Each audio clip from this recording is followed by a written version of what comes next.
Hi hello, இது உங்கள் kitchen cabinet. இன்றைக்கி நம்ம கிச்சனில் பர்ஃபெக்டான முஸ்லீம் பிரியாணி எப்படி செய்கிறதுன்னு பார்க்க போகிறோம். தேவையான இன்க்ரீடியன்ட்ஸில் நோட் பண்ணிக்கோங்க. இப்போ நம்ம மட்டனை தனியாக வேக வச்சு எடுத்துகிட்டு தான் பிரியாணி செய்ய போகிறோம். அது ரொம்ப ஈஸியாக இருக்கும். அதுக்காக ஃபஸ்ட்டு குக்கரில் 2 ஸ்பூன் நெய் விட்டுக்கோங்க. நெய் நல்லா சூடாகி வரணும், அது நல்லா உருகணும். அதுக்கப்புறம் நம்ம இஞ்சி பூண்டு பேஸ்ட் சேர்க்குறோம். 2 டேபிள் ஸ்பூன் இஞ்சி பூண்டு பேஸ்ட் சேர்த்துக்கோங்க. அந்த இஞ்சி பூண்டோட பச்சை ஸ்மெல் போகிற வரை நல்லா வதக்கி எடுக்கணும். நல்லா வதக்க தான் அந்த பச்சை ஸ்மெல் போகும் உங்களுக்கு. பச்சை ஸ்மெல் போயிருச்சு. இப்போ இந்த ஸ்டேஜில் நம்ம மட்டன் சேர்க்குறோம். இப்போ நம்ம 1 கிலோ மட்டன் எடுத்திருக்கோம். 1 கிலோ மட்டனுக்கு 1 கிலோ அரிசி, இந்த ரேஷியோவில் தான் இன்றைக்கி நம்ம பிரியாணி செய்ய போகிறோம். நீங்களும் அதே மாதிரி செய்யுங்க. எவ்வளோ மட்டன் வாங்குறீங்களோ அதே அளவுக்கு நீங்கள் அரிசி எடுத்துக்கோங்க. அப்போ தான் பிரியாணி டேஸ்ட் சூப்பராக இருக்கும்.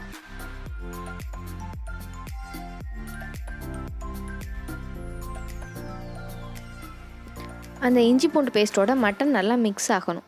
அப்போ தான் மட்டனோட பச்சை ஸ்மெல்லாம் போகும் உங்களுக்கு.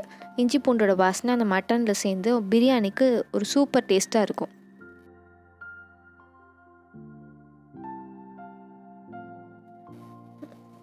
இப்போ இந்த மட்டனுக்கு தேவையான உப்பு மட்டும் ஆட் பண்ணிக்கிறோம். இது பிரியாணிக்கு இல்லை, மட்டனுக்கு மட்டும். மட்டனை தண்ணி ஊற்றி வேக வைக்க போகிறோம். இப்போ உப்பு போட்டு நல்லா வதக்கிக்கோங்க மட்டனை. மட்டன் ஃபஸ்ட்டு தண்ணி விட்டு வரும். அதோட பச்சை ஸ்மெல்லாம் போனதுக்கப்புறம் தான் எண்ணெய் விட்டு வரும். அது வரை வெயிட் பண்ணுங்கள். அந்த தண்ணி விட்டு அதுக்கப்புறம் எண்ணெய் விட்டு வந்தோன்னா அப்புறம் தண்ணி சேருங்க. அதுக்கு தேவையான கொஞ்சம் தண்ணி மட்டும் ஆட் பண்ணி அதை வேக வைக்க போகிறோம். இப்போது குக்கர் மூடி விசில் போட போகிறோம். மட்டன் வேக வைக்கிறதுக்கு ஒரு விசில் ஹை ஃப்ளேமில் வச்சு நல்லா வரணும். அதுக்கப்புறம் லோ ஃப்ளேமில் 20 மினிட்ஸ் வேக வைக்கணும். விசில் வந்துருச்சு. ப்ரெஷர் போனோடனே குக்கர் திறந்து பாருங்கள். மட்டன் வெந்திருக்கான்னு செக் பண்ணிக்கோங்க.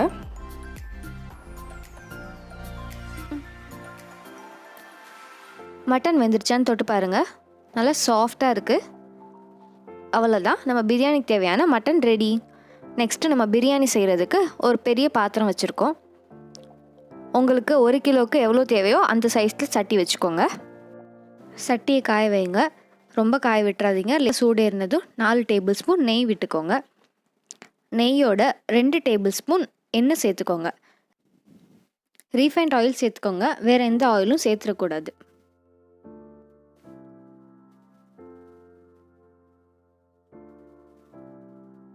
பிரியாணி தாளிக்கிறதுக்கு 2 சின்ன துண்டு பட்டை, 3 கிராம்பு, 2 ஏலக்காய், 2 பிரியாணி இலை.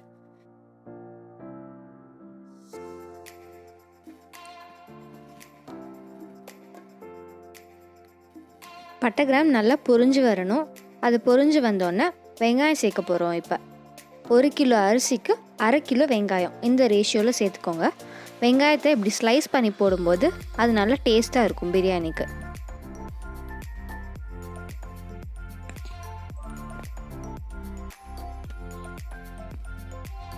வெங்காயத்தை நெய்யிலே நல்லா வதக்குங்க. வெங்காயம் நல்லா ரோஸ்ட் ஆகி வரணும். லைட் ப்ரௌன் கலரில் வரணும். அரைகுறையாக ரோஸ்ட் பண்ணிங்கன்னா பிரியாணிக்கு டேஸ்ட் கிடைக்காது.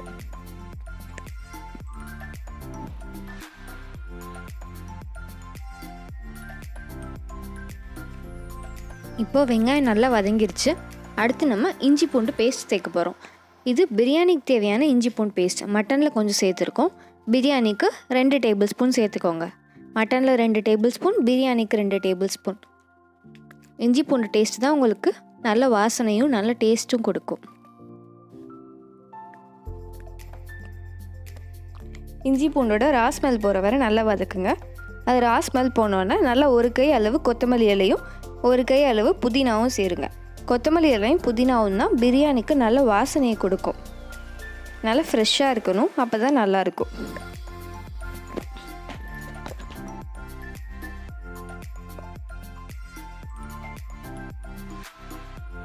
கொத்தமல்லி இலை புதினா போட்டு நல்லா வதக்கிக்கோங்க.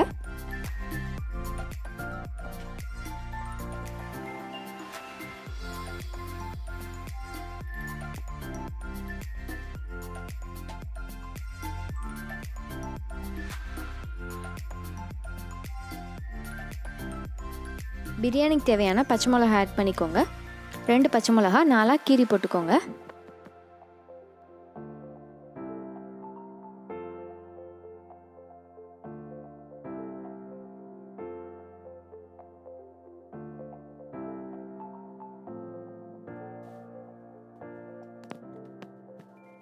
கொஞ்ச நேரம் நல்லா வதக்குங்க. அது வதங்கினோன்னா நம்ம தக்காளி சேர்த்துக்குவோம்.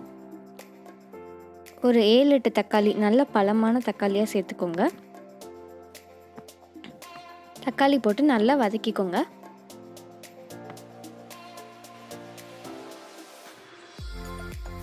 தக்காளி சேர்த்து நல்லா வதக்கிக்கோங்க.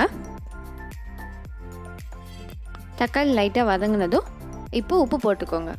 இது பிரியாணிக்கு தேவையான உப்பு. உங்களுக்கு எவ்வளோ உப்பு வேணுமோ அவ்வளோ உப்பு போட்டுக்கோங்க. கல்லுப்பு தான் சேர்த்துருக்கோம். கல்லுப்பு தான் உங்களுக்கு டேஸ்ட் நல்லாயிருக்கும்.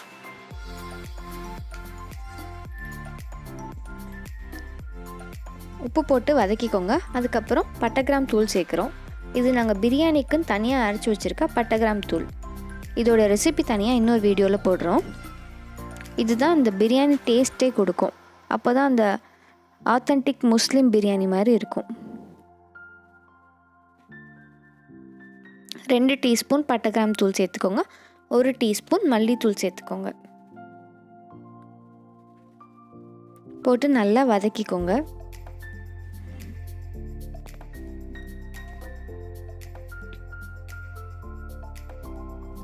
இப்போ தேவையான அளவு மிளகாத்தூள் சேர்த்துக்கோங்க. நாங்கள் 1 ஸ்பூன் காஷ்மீரி சில்லி பவுடரும் 1 ஸ்பூன் சாதாரண மிளகாத்தூளும் சேர்த்துருக்கோம். உங்ககிட்ட சாதாரண மிளகாத்தூள் இருந்தால் அதை மட்டுமே சேர்த்துக்கோங்க.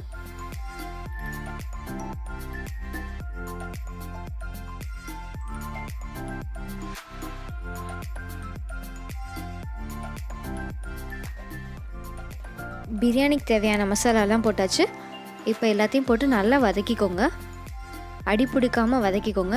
கொஞ்சம் கிண்டி கிண்டி விடுங்க. பிடிச்சிருச்சுன்னா அப்புறம் பிரியாணி டேஸ்ட் நல்லா இருக்காது. மசாலா நல்லா வதங்கி வந்தோடனே இப்போ கொஞ்சமாக சுகர் சேர்த்துக்கோங்க. சுகர் வந்து லைட்டான டேஸ்ட்டுக்காக தான். ஒரு 1/2 டீஸ்பூன் மட்டும் சேர்த்துக்கோங்க போதும். சுகர் போட்டு கிளறி விட்டதுக்கப்புறம் இப்போ நம்ம தயிர் ஊற்ற போகிறோம். 1 கிலோ அரிசிக்கு 1/4 லிட்ரு தயிர். புளிச்ச தயிராக ஊற்றிக்கோங்க. அதுதான் பிரியாணியோட டேஸ்ட்டு கொடுக்கும்.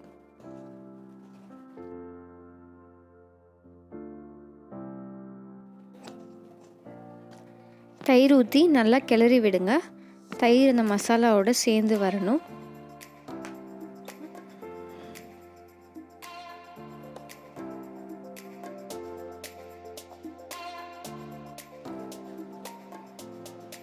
மசாலாவோட மிக்ஸ் ஆகி ஒரு கொதி வந்ததும் நம்ம வேக வச்சு எடுத்து வச்சுருந்தோம்ல அந்த மட்டனை இதில் சேர்த்துக்கோங்க. இப்போ மட்டனை போட்டு நல்லா கிளறி விடுங்க. மட்டனும் நல்லா மசாலாவோட சேரணும். அந்த மசாலாலாம் மட்டனில் அப்படியே இறங்கணும். 1 டம்ளர் அரிசிக்கு 2 டம்ளர் தண்ணிங்கிற ரேஷியோவில் ஊற்றிக்கோங்க. நாங்கள் இந்த படியில் 1 படி அரிசி போட்டோம், அதனால 2 படி தண்ணி ஊற்றிக்கிறோம்.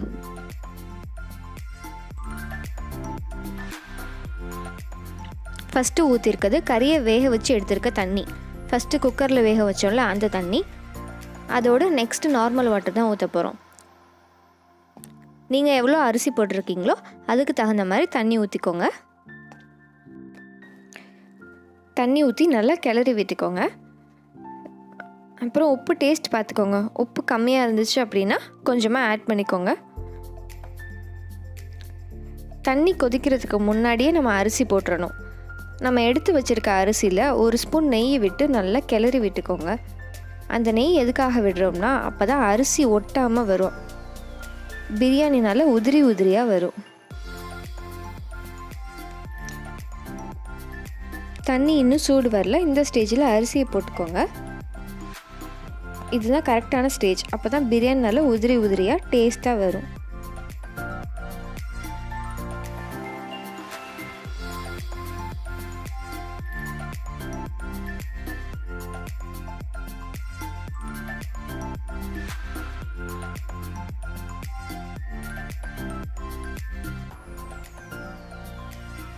அரிசி போட்டுட்டு கொஞ்சமாக கிளறி விடுங்க. ரொம்ப கிண்டிக்கிட்டே இருந்தால் அரிசி உடஞ்சி போயிடும். அப்புறம் பிரியாணி குழஞ்சிரும், நல்லா இருக்காது உங்களுக்கு. இப்போது பிரியாணிக்கு தேவையான லெமன் ஊற்றிக்குவோம். புளிப்பு டேஸ்ட் பார்த்துட்டு லெமன் ஊற்றிக்கோங்க. நான் ஒரு லெமன் ஊற்றிருக்கேன். தக்காளி ரொம்ப புளிப்பாக இருந்தால் லெமன் ரொம்ப ஊற்ற வேணாம்.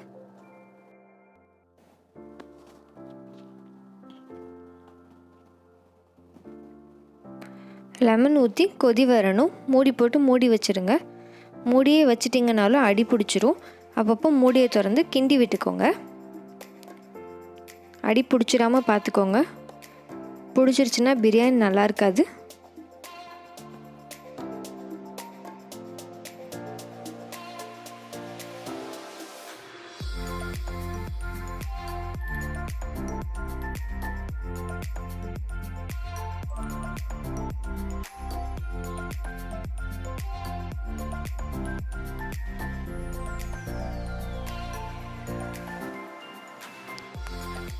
பத்து நிமிஷம் நல்லா வேக வைக்கணும்.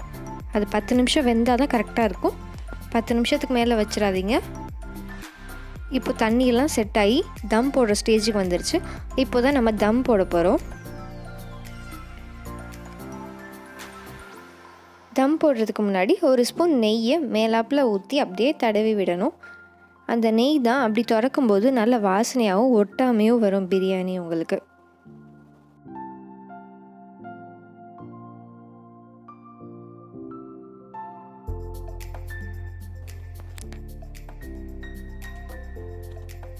தம் போடுறதுக்கு நல்ல கனமான பேப்பர் எடுத்து அந்த பாத்திரத்து மேலே போட்டுக்கோங்க. அதுக்கு மேலே மூடி வச்சு அதுக்கு மேலே நம்ம வெயிட் வைக்கணும். வெயிட் வைக்கிறதுக்கு உங்ககிட்ட வெயிட்டான கல் இருந்தால் அதை வைங்க. இல்லைனா நல்லா பெரிய பாத்திரத்தில் தண்ணி பிடிச்சி ஃபுல்லாக தண்ணி வச்சு அது மேலே வச்சுருங்க. வெயிட்டாக இருக்கணும். அப்போ தான் உள்ளே செட் ஆகும்.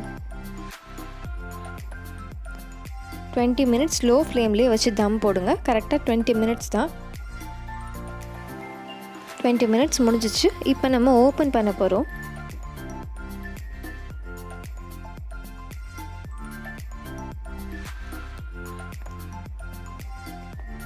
அவ்வளோதான், பிரியாணி ரெடி. இதுதான் முஸ்லீம் ஸ்டைல் பிரியாணி. இதே மாதிரி நீங்கள் ட்ரை பண்ணி பாருங்கள். இதுக்கு மெயின் இன்க்ரீடியண்ட்டே பட்டைக்கிராம் தூள் தான்.